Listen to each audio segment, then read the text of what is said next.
tats, mga tats, kakain muna kami ng durum dito sa South Germany. Meron ditong durum house. So kakain muna kami durum pizza kebab.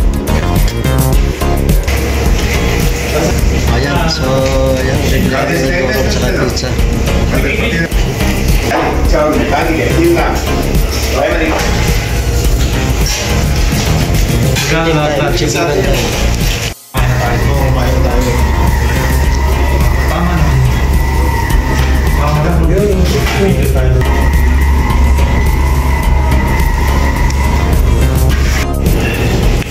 Kaya paggawa ng ano. Wow. Good one, ha? Very good.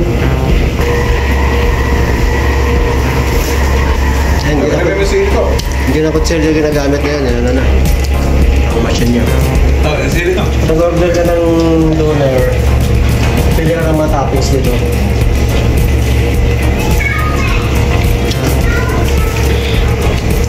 Nakain na kami. May pizza nila. Woo! Alright, so mga tats, ito order natin doner. Ayan. Ba?